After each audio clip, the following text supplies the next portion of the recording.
Hi guys, welcome to the Bacon Sip. So last week we had such a good turnout that why not do it again? So welcome to the Bacon Sip. Today is blueberry muffins, as we talked about. We would do this every Wednesday. I look forward to you all coming in and joining. That's great. The wine of today. So in case you weren't here last week, what we're doing is we're doing a bacon sip every Wednesday. So what will happen is the wine of the week that I choose to drink during the bacon sip will be given to a lucky viewer of the bacon sip here. So I'm a big Cave Sauvignon fan. Here's the wine that I'm going to be drinking today. It's actually a really good one. It's out of Stone Ridge Vineyards. I like a Washington red wine. It's my fave. Maybe not some of yours, but it's definitely my favorite. So I'm going to just turn it because the lighting's going to be a bit hard for you guys to see me probably. And okay, let's see. Oh, much better. Okay, good. So now you guys can see me. So again, I'm just like everybody else. We're not exactly as put together as we all normally are, right? Because of the obviously the coronavirus. So I'm going to open the bottle of wine. Let's let a couple people get in here, and then we'll get started. It looks like we already have some viewers, so welcome to you guys. And yeah, let's do it. So I'm going to grab my wine opener. We'll get it going.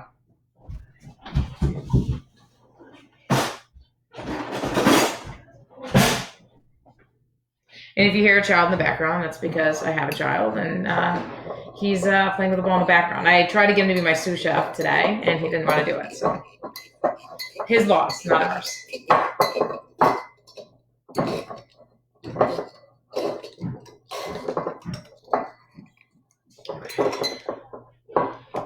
All right. Let it breathe, obviously. So like I said, this is one of my favorite bottles. This is so the name of it's CS, basically. Why Cabernet Sauvignon? But again, it's a really good bottle. You can already smell it. I just opened it. It runs for about $30, I think. You can get it at Costco. You can get it pretty much anywhere. Let me try to get a better angle because that angle's not the best.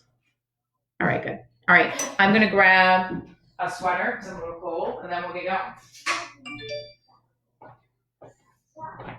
Can somebody that's in here drop a comment so that I can see to make sure that the live is functioning properly? Because I see there's people in here. I just can't see your comments yet. Let's see.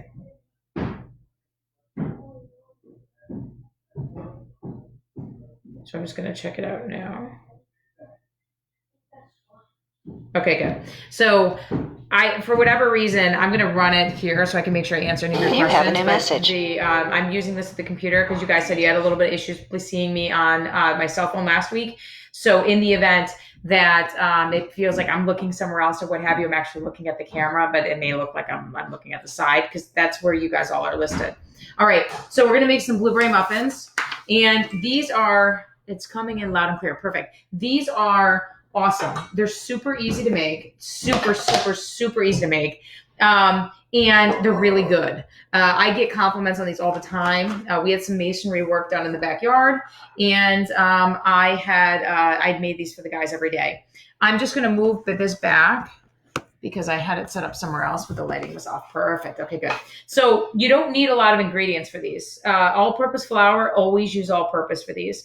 A white sugar, do not use Splenda, do not use Truvia, guys. It's not going to taste right. You got to use just a regular Domino or a regular sugar, anything you can find, realistically. Salt, baking powder, vegetable oil. You need an egg, just one egg. And you need milk. I prefer whole milk, and it actually makes them a little denser. And you need just a small thing of blueberries. They say a cup. I don't believe in a cup. I buy a small pint and I just dump it in. You're going to need more white sugar, all-purpose flour. You're going to need a half a butter stick. I always add a tablespoon to whatever any recipe tells me to do. That needs to be cold, and you're going to cube that, which we'll do here, and then you need cinnamon. It sounds like a lot. I promise you it's really not. I'm going to grab my blueberries and we're going to get going, guys.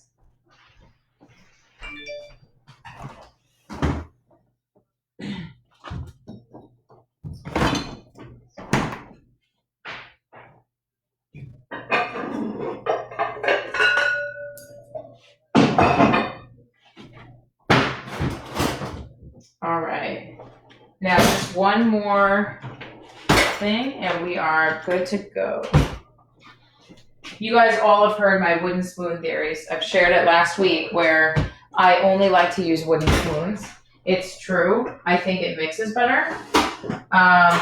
So I'm constantly using them, and I go on the prowl to make sure I find the right one. Because like I said, they mix the best. And sorry, you guys are you not seeing me because I'm at the sink right now, just grabbing my spoon. And we should be good to go.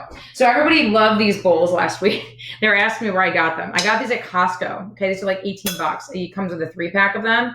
They're super durable, dishwasher safe, and they make them in white too, which I also picked up at Costco a couple weeks after that.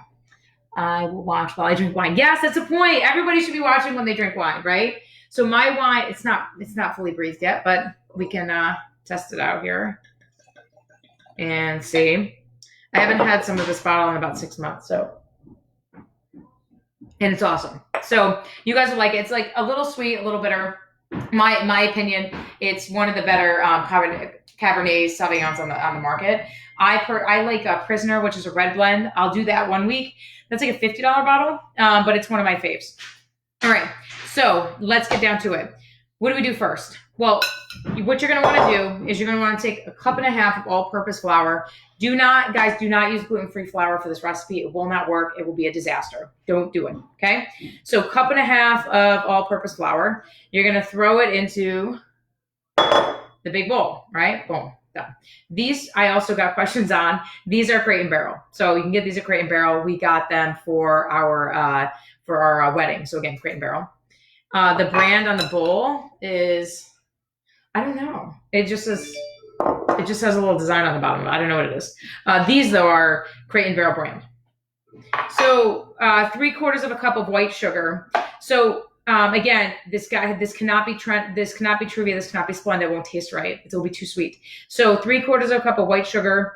You want a 1/2 teaspoon of salt, which is all in here, and you want 2 teaspoons of baking powder, which kind of sounds like a lot.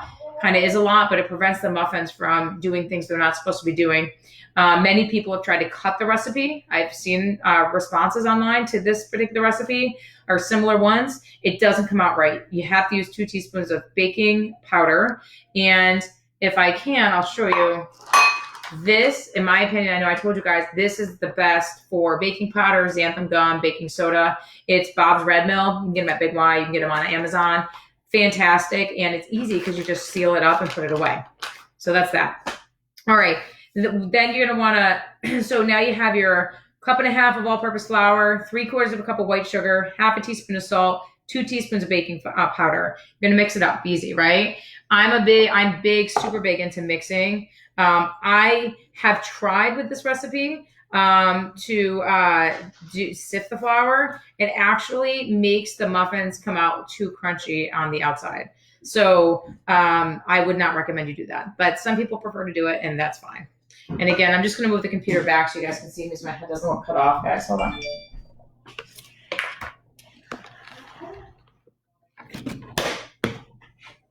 Perfect. All right. So you're going to just mix it up so it's all really mixed up. So it's not kind of mixed up, so it is mixed up. That's much better. All right. And done. Put it aside. All right. This is like the best part because you don't use a ton of dishes making this recipe. So you're going to get a measuring cup that has a 1 cup capacity. 2 cups are fine too. And you're going to build your wet ingredients in the measuring cup, okay? 1/3 cup of vegetable oil. I prefer Wesson. This is a good brand. I always buy it, and it's always, they have it at Costco. So what we do is we buy the bigger things of the Wesson vegetable oil, and then we fill the smaller one with it. So you're going to measure out a 1/3 cup. Always get down knee level, guys. If you don't, you're going to over pour or you're going to under pour. Most people actually under pour. You're then going to take one egg and you're going to crack it in there. Now I'm going to grab an egg. Hold on. It's concerning. I know I grabbed one, so now I don't know where the egg might be. I'm sure I'll find it later somewhere. Egg. You're going to crack it right into the measuring cup, okay? Bam. And then you're going to do 1/3 cup of milk. So you're only going to do the 1/3, but it's roughly 1/3, right? What you're going to do is you're going to do milk up to the 1 cup line. So we did 1/3 cup of vegetable oil. Then we added an egg. Now you're going to want to get knee level, and you're going to want to pour it down so you get it a cup. I will be honest with you guys, I over pour this a little bit. I usually just a teensy bit, tiny measurable bit, okay? Milk obviously doesn't matter what kind you use. I'm going to get my spoon. And you're just going to kind of go to town with it. So mix it all up in here. I like to use the 1 cup mixer, the cup here, the measuring cup. Some people prefer 2 because they're like heavy-handed on the mixing. I'm not really. But you're going to mix all these together, okay? And again, I always will tell you to use whole milk because it binds it better. Yeah, whole milk is the best, Doreen. I've made it with fat-free milk when I was like dieting, like the rest of us, right? And it just doesn't come out right. So what it's going to look like, and you got to make sure, guys, because if you use a cold egg like I did, which is no problem, you got to make sure you find the yolk. See, the yolk is still sticking together, and you got to make sure you get rid of it. So you want to mix it in to make sure, but when you're adding a cold egg, which I did have one out, room temperature, I don't know where it went, you want to make sure that the yolk doesn't stay together, and the vegetable oil actually promotes it staying together. So you really want to make sure you just pick it up like this, and you'll find it. And then you can hash it up. So good. And by the way, the stove's on 400. The recipe for this is 400, okay? So we're going to mix all this up. Boom, boom, boom, boom, boom. And now you should have about a cup and a teensy little bit more in your mixing cup. Well, actually, it's a measuring cup, but it's a mixing cup now. And then you're going to want to just throw this into your flour mixture, just like this. Not slowly all at once. So you're just going to pour it in. Bam. Okay? Wooden spoon. I'm telling you guys, use the wooden spoon. I don't know. Maybe it's like an Italian thing from my grandmother. I don't know. But use the wooden spoon. And it's going to be like soupy at first, but then it's going to bind super quickly. And do not use a blender for this. The blender's going to overmix it. You don't want to overmix it. Anybody that bakes on here will tell you overmixing is bad, especially when it comes to certain baked goods. This is one of them. You do not want to overmix this. You want it to be perfect. And you'll know when it's a perfect consistency, like what I have right now, when it's kind of elasticy, but not really. See that consistency? So you're going to want to just mix it enough so that it gives you that nice, scrape all the flour off and all the dry ingredients off the sides like this. Right? Good. And then you're going to fold in the blueberries. Now, I'm telling you, people, you try to do this, guys, with a blender. With a mixer, it's not going to work. It's going to overmix. So you literally, when it says fold, it means fold. So here's my pint. I just washed them before I came on. So you're just going to want to, I always empty the whole pint in. Easy enough. Boom, done. Over. Okay. You're really going to want to fold them in. You don't want to like squish them or anything, but you want to make sure they get mixed in, because the problem is a lot of times they do not get mixed into the bottom of the batter, and then you're going to have muffins without blueberries. And the best part about blueberry muffins is taking the bite and having that bitter blueberry in there, right? So we're going to mix this together. Guys, it looks awesome. And I'm not even trying to sound like a Food Network critic or anything. It really looks good. And I'm going to show you guys, and then you can see it, and you'll realize how easy these are. So I've only had like 3 casualty blueberries in here from the folding. So that's good. Again, you don't want to mix it to overmix it. You just want to get enough. So look at this. Do you see this? It's awesome. Look at, good. Okay. So that's how it's supposed to look. Bam. In the bowl. Done. So I'm going to get my muffin making tin here. And we'll get to work on that. I do not believe in the little foils for the thing. I think you should I always grease it. It works out well. I use Pam, and it's perfect. So I'm going to grab the Pam, which I also get at Costco. See, I told you guys we'd have a visitor. And which I also get at Costco here. And you just spray all of them. I never get 12 though, because this doesn't make quite 12. So we've sprayed it, fine. Again, guys, I do not like to use the muffin liners. I don't like it. I just don't like it. This is better. And it's easier to get out when I show you. So again, spoon. They say you can fill it all the way up to the top. I don't ever do that. I go about halfway up because there's a really awesome topping that's going to go on these. It's a crumb topping. And it is, I mean, I don't really like it when the muffin topping is like all buried into burned into the top. I don't like it. So we're going to bang out as many as we can. I usually get somewhere between, depending on how heavy-handed I am, 9 and 11. That's about average. So, and I'll show you what my pan looks like after I'm done with it, so you can see how much I'm putting in. And I've made these so many times I can't count. So trust me when I tell you the recipe has been perfected and they're awesome. And then when these are cooking, it takes 20 minutes. I'm going to talk to you guys about personal injury because that's what I do. But I'm not going to talk about COVID because you guys have all heard enough of that. We're going to talk about something that's normal, car accidents, right? I'm going to talk about the do's and don'ts, what you need to make sure you do in the event that you're in a car accident, give you some helpful tips, tell you a couple stories. If you guys want to hear, I had a couple questions come in last week I didn't see until afterwards about what's your most interesting case. I think all my cases are interesting because you learn something from every file if you're doing it right. But again, I'll take your questions. You have a new message. Talk about it, and then we can go forward. So I'm just giving the last one here. So this really isn't enough for another one. So I'm just going to like kind of top a couple of these off. So a couple will be a little bit bigger than the others. Perfect. All right. Good. So just to give you guys an idea, there's a blueberry, which we can't leave. It's like a sin. So bounce those in there. Good. So this is what your tin should look like. And then we're going to get to the fun part because you guys haven't even seen the fun part. And I'm a big proponent of washing dishes as you go. So I'm just going to throw it in the sink and then I'll take care of it later. I just don't like feeling cluttered when I'm here. So there is your tin. See how they are? They're all about, I don't know, half an inch off the top. So the best part of this recipe is there's a crumb topping, and you have to do crumb topping. Don't do it without the crumb topping, or it doesn't make any sense and it doesn't taste very good. So crumb topping, I didn't measure out yet. I'll do it with you guys because it's only a few ingredients. We need to cube butter. So again, cold butter, guys. This is key, cold butter. This is what's going to give it that crunchy top, okay? So you're going to cube, they say 4 tablespoons. I always add 5. And you're literally just going to cut it into cubes. Mommy. You're going to do regular cubes. And I like to do big ones. So they say cube. Yeah, I cut it in 4. So I'll stack a couple on top of each other. Then I'll cut it in 4s. Then I'll show you what it looks like. And then we'll kind of go from there. There we go. All right. And there. So you're not going to do anything with that yet though, okay? So you're going to measure out a half a cup of the white sugar, the same, Domino. Don't use Splenda. I can't say it enough. Please do not use Splenda. This recipe will not come out right. You can challenge me and do a waste your time. I promise you, I've tried it. It doesn't come out right. I'm also not one that just measures things. Like I kind of just like sift it off the top and go. So we're going to use this bowl. And it's half a cup of white sugar. And then we're going to do a 1/3 cup of flour.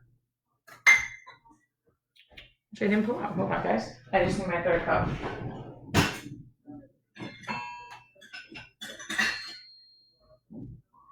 There we go. Sorry. 1/3 cup, again, all-purpose flour. Do not use gluten-free flour. Not that it would make a difference anyways, because why would you use gluten-free for this and not the other stuff? But measure it out, sift it off, bam. You're going to do the 1/4 cup of the butter we just cubed. Again, I say 5 tablespoons. And you want to break up the cubes so they don't all stick together when they get in there, because then it's hard to get them apart. And this is why it's important to do it when it's cold, because it's easier to separate. When it gets warm, it sticks together and it's hard. So you're just literally going to add those in here, just like that, okay? Done, done, done. Next, cinnamon. 1.5 teaspoons of cinnamon. And again, if you guys hear noise in the background, it's my 7-year-old. So I had a long talk with him prior. He didn't want to be my sous chef. We talked about noise, and he didn't seem to understand that one. So hold on. 1.5 teaspoons of cinnamon. Yeah. Okay. I'm always heavy-handed on cinnamon. I love cinnamon. Love, love, love it, in fact. And there's nothing better that goes with blueberries than cinnamon, in my opinion. So again,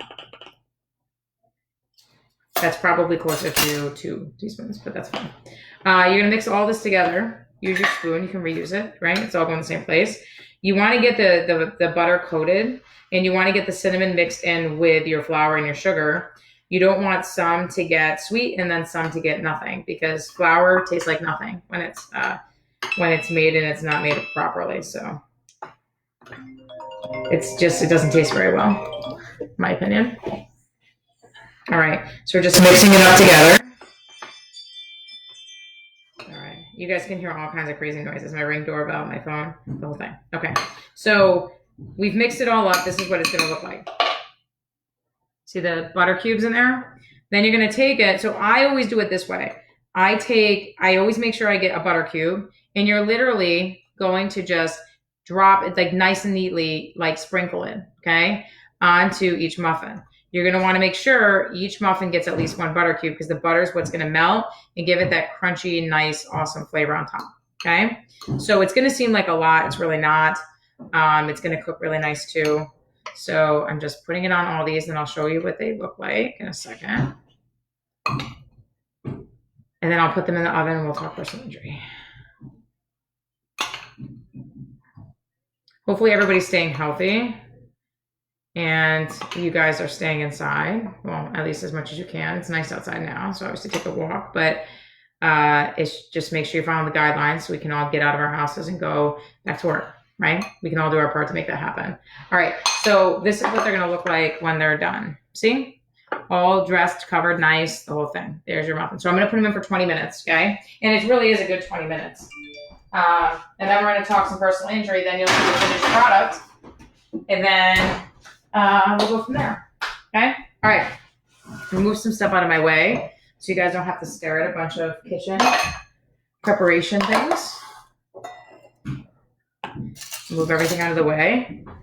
And let's talk. Okay, so let's discuss motor vehicle accidents, right? Because a lot of people, I find that you'll see a lot of commercials about this, right? Get this more centered. You see a lot of commercials about car accidents because they're sexy and everybody loves them, and personal injury attorneys make a lot of money on them. But what is it that you guys need to know about them? I'm a big proponent of, I want my clients to have the knowledge that they need to make a decision whether or not they want to have a lawyer, okay? Huge proponent of that.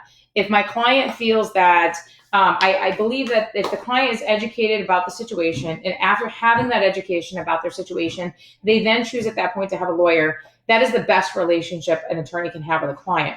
A client that hires a lawyer because they want the lawyer, not because they need them. And that's how I've run my practice from day one.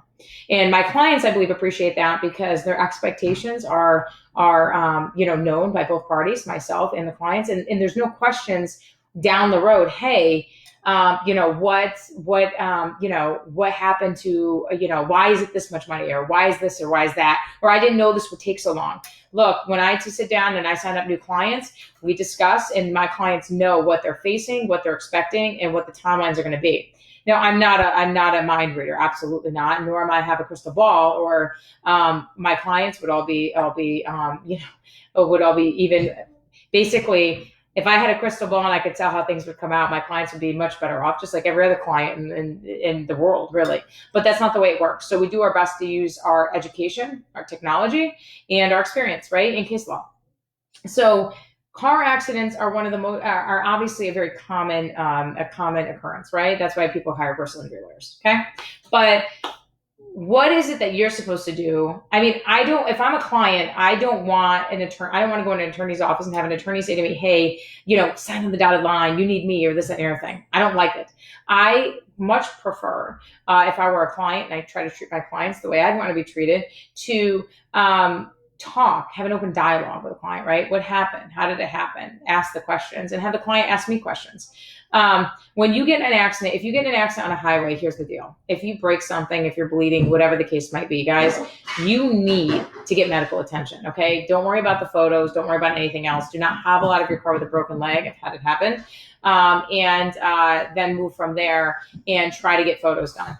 Look, get medical attention if needed. That is 100% key, okay? And again, the child. If medical attention is not needed immediately, then, and you're okay, you're just feeling some pain in your back, your neck, which is totally normal, you need to get those pictures, because I can't tell you how many cases people lie. They lie all the time.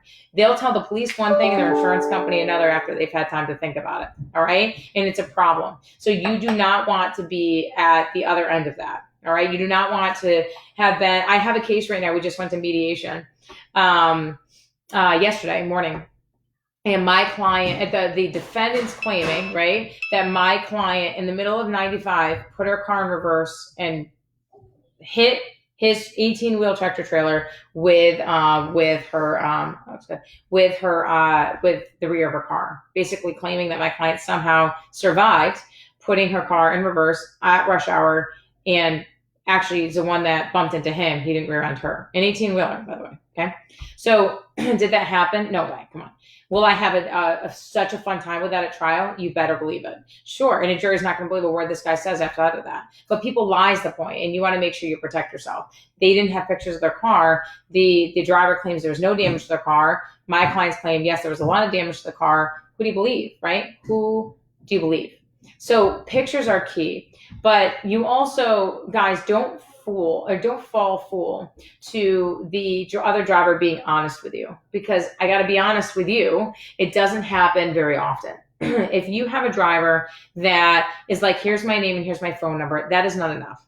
Okay, please trust me when I tell you, it's not enough to have your number and to have a name, because sometimes the names are wrong. Sometimes they give you a nickname, and sometimes they have a name like John Smith and there's a bajillion of them. So I always say this: first, accident happens, make sure you're okay. If you need medical attention, call 911. If you can't, try to get somebody else to call 911. Guys, so it depends on the type of accident, but I always say if it's not safe to be in it where you are, like let's say you were T-boned in the middle of the intersection and there's tons of cars coming, or you're rear-ended on 95, get out of Dodge. Pull over to the side, okay? Some people have this misconceived notion that if I move my car, they won't know liability. Look, a rear-end accident's a rear-end accident, guys. The only other arguments they're going to have is, one, you tried to cross lanes, but they still rear-ended you, and then they have to prove their story. Or two, is that you put your car in reverse in the middle of the highway, which doesn't go over. So the point is this: the point is, if you're rear-ended on the highway and it's safe, and it's not safe, which it's not safe to stay on a highway, or if you are rear-ended on a road or near like an intersection, get out of Dodge, pull over, make sure the other driver pulls over. I always tell people, before you move your vehicle, look behind you if you can. If you're not injured, look behind you and with your cell phone and try to zoom in on their license plate and take a picture of it. Why? That's going to tell you what the license plate of the car is, but it's also going to give you an idea of the color, maybe the make of the car if you get the front. Many times, guys, people take off from scenes of accidents. I see it every day, and then you're screwed. Can be screwed is what I should say. You can go under your own insurance, but the point is, it's a harder uphill battle to go.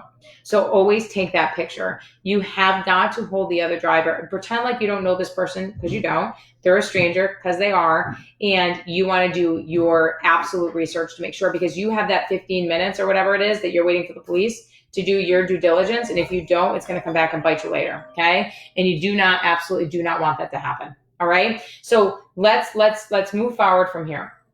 So let's say you realize you're not injured to the point where you need medical care right this second. You can move around. You've looked back. The car's parked behind you. You took a picture of their license plate. Fine. If they're obviously T-boning you, you're not going to get that. You're going to get out of. You're going to pull over to the side of the road where it's safe. If it is safe, get out of the vehicle and take pictures. Take pictures of the scene. Take pictures of the lane. Take pictures of any debris on the road. Take pictures of your car. Do not do it unsafely. And I know that sounds stupid, but I have to tell you, guys, I've had clients almost get killed trying to get out of the vehicle on the side of 95 to take pictures of an accident. Do not do that, for the love of God. Do not do that. But use your brain. You be smart. Take pictures, though, because I'm telling you, they say 1,000 words. And jurors get bored. I like to think I'm a pretty animated lawyer, right? I present a case. I think I'm really good at it. And the juror feedback is really good, too. But no matter what you do, guys, if you're listening to 2 days of evidence, you're going to get bored. Okay, jurors get bored. They want to see pictures. They want to see illustrations. That's what they want. We all do, right? So pictures say 1,000 words. So if I can put your picture up there and say, this is the accident, or this is this, or this is that, then you're going to get the jurors' attention. So take pictures. Now, let's just say the police isn't there yet. Now, number one, I always say call the police and get a report. But what if it's bad weather or whatever the case might be? Then you need to do more due diligence. You're going to get the license plate number. You're going to write it down and you're going to take a picture. What else are you going to do? You're going to talk to the other driver. Don't take their word for it that they are who they are. Do not. Number one, for all you know, they're showing you the insurance card of the owner of the vehicle, and you don't even know who they are. And then the owner of the vehicle is going to claim they don't know who this person is because you don't have their name. Be smart. I want a picture of your license, please. That's what I would say. They'll pull it out usually. I'd like a picture of the registration and a picture of the insurance card. That's it. That way, in the event that the insurance is expired or the registration is expired, you have the actual identity of the individual that you would be suing. Okay? So now you've done your due diligence. The police come. You have no control over what that person's going to say to the cop, only what you're going to say to the police. So don't worry about what they're going to say. Okay? Because again, you have no control. Okay? Zero control. So what is it that you need to do? You need to make sure that you're honest with the cop and you're not going to play tough guy. If you feel pain anywhere, back, neck, arm, shoulder, airbag went off, face, I don't care what it is. I mean, I care, but I don't care what it is. You need to make sure, okay? Absolutely make sure that you tell them. I'm not saying that you want to take an ambulance, and they can't make you take an ambulance, guys, okay? Unless you have a bone sticking out of your leg, which you would want to take an ambulance. But you need to make sure that you're saying to the police officer, look, my back's a little tight. If it is, my neck's a little tight, my head hurts, I have a little headache, I feel a little worked up, anxiety, what have you. I can tell you 60% of cases that do not take an ambulance or go to the hospital after the scene end up seeking medical attention. Because what happens is your adrenaline's going. Your car just got hit. A million things are running through your head. What am I going to do? And we have 9 minutes on the muffins, by the way. What am I going to do? About to fix my car. Oh, crap. I just fixed my car. I don't have a down payment on a new car. I need to get back and forth to work. All this anxiety and this adrenaline's going, and it really masks tightness and pain. And sometimes what happens is with soft tissue injuries, your muscles tighten on impact, right? So you may be coming off your high, then all of a sudden you're going to feel, and you're going to be like, oh, this is not a good scene for me. But when you tell the police officer, I'm fine, totally okay, what do you think the officer writes in his report? Operator 2, how they were feeling if they were injured. No injuries reported. Operator 2, fine. Guys, trust me when I tell you, is it a killer for a case? No. But if you're feeling anything, do not be a tough guy. Do not. This is not the time to be a tough guy. If you are feeling any kind of way, whether it be back tightness, neck tightness, headache, whatever the case might be, report it. There's no harm reporting it. You need to report it to the police. And then he's going to say, or she's going to say, do you want medical attention? No, I don't. I think if I need medical attention, I'll seek it on my own. End of story. Then it's done, right? Then we don't have to worry about it. But you need to be honest. Don't play tough guy, and clients sometimes tell me, I feel like they think I'm just trying to set up a lawsuit. You're not, but you're protecting your rights. Now look, you may have tightness in your neck or back, wake up the next morning and be fine. No medical treatment needed. Sure, there's nothing wrong with that.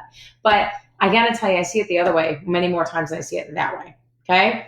Medical bills. So many people don't go to the hospital or take an ambulance because they don't have insurance. Guys, medical bills, right? And let me just tell you, first, if you have health insurance, you have to use it. But if you don't, there's a coverage called MedPay you can get put on your policy, medical payment coverage, okay? You can get this, any of you that have insurance, which I hope all of you do that drive, you can get this coverage on your policy. Easy. It's pretty inexpensive, and it is actually free medical money. If you're in a car accident and you get injured, then you can get it in $1,000, $5,000, $10,000, $20,000, $100,000. They will pay the first $1,000, $5,000, $10,000, $20,000, $100,000 of your medical bills. Like, no problem for 18 months. No problem. So guys, that's a lifesaver for you people that may not have insurance, okay? So make sure you always look into that option and make sure that that's an option that you elect in the event that you can't afford it. And I assure you it's very inexpensive. So the medical bills are really irrelevant in a lot of ways. If you have car insurance, there's going to be coverage available to you under something called underinsured motorist coverage or uninsured. If somebody hits you without insurance, you're going to put in a claim through your own insurance. It's called underinsured, uninsured motorist coverage. They can't raise your rate in the state of Connecticut unless you are at fault for an accident or you get a ticket. Okay, so that's that. Just let's get that out of the way for a minute. So there's no problem with you bringing an underinsured, uninsured motorist claim. One thing you need to know is that you get this right if you're a pedestrian as well. So even if you're not in a vehicle, underinsured, uninsured motorist claim, or if you're a passenger in somebody else's vehicle, you get this right. You get this right no matter what in that fact pattern. Okay. Now, let's say you don't drive at all. And let's say you live with somebody with a car that drives. Then you are we call a household member. And household members in the state of Connecticut, it's a household rule, get covered under the household members policy as long as you're a direct family relative and you have an injury as a result of an accident. You don't have coverage of your own. So, guys, a lot of people don't know this, but it's stuff you need to know. So if you get hit by somebody uninsured, your case is far from over. What you're going to do is, hold on, I posted a new opinion. Oh, okay. What you're going to do if you get into an accident, right? You're going to say, okay, if this person is and they don't have insurance, let's say they take off, that's fine. It's not fine. They're going to be criminally charged, but for you, it doesn't stop your claim. You would have a claim under your own insurance company. Okay. So that is uninsured motorist claim. But your medical bills get paid at the end of the case in Connecticut. So it's important to work out medical bills. It's important that you set up payment arrangements and payment plans and everything else. It's very, very, very important. Okay. If you don't, then you're going to run into problems down the road. So if you need medical care, you need to get it. It doesn't help you to wait 3, 4 or 5 weeks or days to get medical care and worry about the bills. Let the bills handle themselves. In the state of Connecticut, there's also bad debt write-off. So if you can prove to a hospital or ambulance, let's say there's no insurance from the other driver and you found out your insurance lapsed, no insurance, then you file for what's called a bad debt. Basically, it's a forgiveness from the hospital. These are granted all the time, every day. There's an actual department in the hospital that deals with this exact thing. Okay. So again, do not go get checked out because of hospital bills or because of ambulance bills. It's stupid. Honestly, it's not going to help you. It's going to hurt your case. It's going to hurt you. So let's say you've now gotten medical treatment because you needed it, or let's say you didn't. Let's say more people don't at the scene. Sorry guys, there's a little box up on my screen here. A lot of people do not. So let's say you didn't. Let's just say you decide to ride it out. 3 days go by and you're in pain. Well, you're like, well, I don't have insurance, so I can't treat anywhere, or I have state, and state insurance doesn't cover anything. What do I do? Well, if you sign with an attorney, and not just me, but other attorneys as well, we have relationships with doctors that we formed over many years of working with these people, and they do a letter of protection, meaning they only get paid if you get a settlement, just like we do, because we get a third if we get you a settlement. And I tell everybody, an attorney is going to get you way more than you'd ever get on your own. Our fee's really irrelevant. But for medical, we get the doctors to take a letter of protection as well. So in the event that you can get injections, you can get surgeries this way. And let's say you have no insurance, the risk is never on you. If we find out that there's no coverage, if an insurance company goes bankrupt, whatever, you just got medical care and the doctor's going to write it off because it's under a letter of protection. Okay. You can only get that with an attorney. In the state of Connecticut, I don't know any doctors that would do it with a pro se party because the attorney, I personally guarantee it, right? So the firm guarantees it. People always ask me too about chiropractors. So here's the deal. And then we have to get the muffins out. Chiropractic and physical therapy. Physical therapy is more invasive. It's a different treatment procedure. Okay. Chiropractic is less invasive. The reason why attorneys like chiropractic care versus physical therapy, and trust me, physical therapy is more expensive, guys, is because I'm a big proponent of starting with least invasive and going more invasive, right? You have to be. What client wants to go and get a more invasive treatment regimen that they actually need? So I tell clients that they should try chiro for 2 weeks. It doesn't matter though. I mean, if a client says to me, I want to go to physical therapy, sure, that's fine. I don't dictate your care. I'm not a doctor. We all have our roles in your case. You're the role of the victim. I'm the role of the attorney, and the doctors are the role of the doctors. I will tell you, a lot of people go to their primary care doctor, and I don't think that's a problem, but you have to make sure you understand that the primary care doctors are not specialists. Okay, they're not. They're internal medicine doctors. They do everything. You definitely want to make sure that when you see a doctor, you see somebody that deals with the body part that you're injured. So for instance, your knee. You don't want to go to your internist if you think you have a torn meniscus in your knee. What's an internist going to do? Send you to an ortho. Why? Because they're an internist. They're not a specialist. So what we try to do is when people come in my office, we try to, jump that hurdle, so to speak, and say, okay, look, we know this is going to happen. Let's get you to an ortho and see what the ortho has to say. Let's start you with chiropractic care, or if it's a body part like a knee or something, let's start you with physical therapy. And Let's let the ortho dictate what's going to happen, because at the end of the day, that's what's going to happen anyways, and you don't want to delay the inevitable.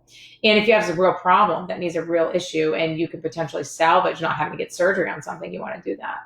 So, that's your car accident, guys. All right. So you got to make sure when you're looking for a lawyer, I have a minute left. When you're looking for a lawyer to handle your car accident case, you want to choose a personal injury firm. You don't want to choose personal injury / real estate / divorce / criminal / whatever. I mean, and I always use the example, you don't want an attorney leaving a criminal felony hearing, murder trial, and going to sign a divorce decree, and then you don't want all that, right? You really want an attorney that handles personal injury in the event that you have a personal injury case. It's important and it's necessary, and that's what you're going to want, okay? So attorneys that do what I do, we get a third. It's fully contingent, nothing out of your pocket, and we way more than beat whatever you could get. So even after you take in our fee, the settlement amount, and then our fee, you're still walking away with way more than you would have ever got on your own, which is good for you. And that's why a lot of people choose to get personal injury attorneys. All right, I'm gonna get the muffins out, guys. I'll be right back.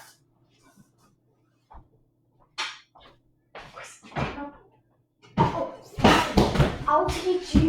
I want that money. All right, so here we go. I'm just gonna, guys, you can't see what I'm doing, but I'm gonna put a knife in them just to test to make sure they're done, because they should be done at this point. If they're not, we might have a couple minutes. We have a couple more minutes. All right. Sorry, guys, we have about 3 or 4 minutes probably left. All right. Does anybody have any questions? Because I know I cover a lot with these things, and I could talk all day, and I won't. I did get a question of interesting cases, which I'm happy to talk about if anybody's interested in that. Let me just make sure I scroll down to see all your comments here, because there's a few. Lots of comments. Okay, so let's see. All right, so can you please talk about what passengers should do also? Sure. What if you're uninsured? Do they no longer send a letter of protection? Okay, so let's talk about it. So what if, we just talked about what if the driver's uninsured, right? We did that. However, what does a passenger do in a car? So if you're in an accident and there's a passenger that's involved, the passenger first is going to go after the at-fault party. If you're a passenger in a car that was at fault for the accident, so let's say you're riding around with your buddy Jimmy, your passenger Jimmy, loses control of the car and crashes, it's his fault, you would go after him first. What if he doesn't have insurance? Then you would go under your insurance. What if you personally don't have insurance? Then you would go under somebody's insurance in your household. But you have to have an established address. A story. I work with, my banker is awesome, by the way. I love her. And her daughter was in a very bad hit and run. Somebody hit her and literally left her for dead in the street in Hartford. Literally just like that. She broke every bone in her body, was in rehab for 9 months. Horrible. They're like, well, they never found the guy. So she's like, we can't do anything. And my daughter doesn't have a driver's license. So we're screwed, right? And that's how they were going on. I ran into them about maybe a year. And so you have, in Connecticut, guys, you have a 2-year statute of limitations to sue the at-fault party, 3-year statute of limitations to sue the uninsured, underinsured motorist claim. So 2, then 3. So she's like, well, we're screwed. We're done. And I'm like, no, you're not. Does she live here? Well, she lives with me. That's on her physical address. Do you have insurance? Yes, perfect. Literally just from running into her one day at the bank. So I get the information. I find out she has $100,000 of insurance, and I go to work. And in 3 months, I recovered the $100,000. And yeah, just like that. And you would think that she didn't know, right? Because most people don't know. She thought, okay, well, they didn't find the guy. If they don't find him, then my daughter's never going to get any justice. No, the fact that they didn't find the guy gives you an uninsured, underinsured motorist claim. We're going to open that up. We're going to submit the medicals that we get in, and we're going to be done with it. And that's exactly what happened in that case. So guys, don't always think you know. You should talk to an attorney. And maybe the answer from me is yeah, right. There's nothing we can do. But at least you would know. They would have forfeited $100,000 because they didn't know. And for insurance that she paid for 30 years, by the way, that she's never used. Okay. So I see. I had a couple more questions. Even if you get a ticket and get hurt, should you still go to the doctor? So here's the thing, guys. If you're at fault for the accident, you're probably going to be, I don't want to say screwed, but if you're at fault for the accident, there's nobody to sue, right? But if you have that med pay coverage, that free medical money we talked about, they will cover you. hands down, absolutely, they'll cover you. So, what else? Letter of protection. Yeah. So the letter of protection, if you don't have an attorney, you're probably not going to be able to get a letter of protection sent in for you, which sucks. But that's the way the doctors work. They want to be protected. I understand it. If you have health insurance, you have to use it, guys. Do not assume that you're not supposed to use your health insurance. So many people do that, and I don't know why. I don't care if the accident wasn't your fault. You have to use your health insurance, or what's going to happen to you down the road is you're going to find out that they're now denying your claim because you didn't use your health insurance. Okay? So use your health insurance. I'm going to check on the muffins again. If anybody has any other questions, I'm happy to come back and answer. Let's see.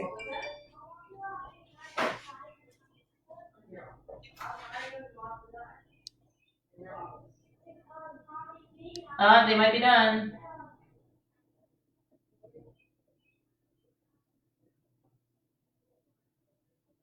Perfect. They are, guys, literally, they need like a minute. So if anybody has a short question, I'm happy to answer it, and then I'll pull them out. You guys will see what these look like. They're awesome.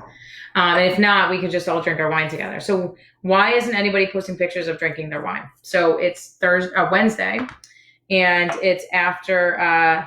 Well, it's 5:49 now. And I understand, though, today is a very serious meal in many households, right? It's a great day to eat beef, right? But you should still be drinking wine with it. So there you go.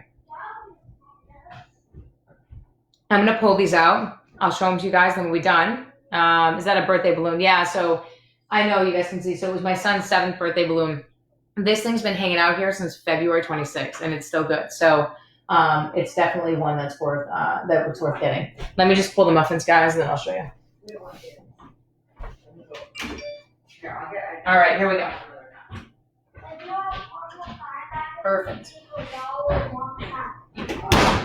All right, so they're bubbling and they're super hot, but I'm gonna bring them over so you guys can see them. Swap around. Bam.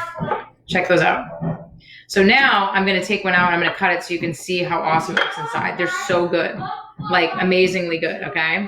So let me just pull my, and again, I you guys hear the noise in the background, it's my kids. So let me just pull it.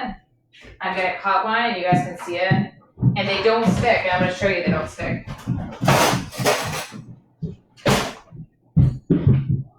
All right. They're just hot, so I'm just trying to be careful.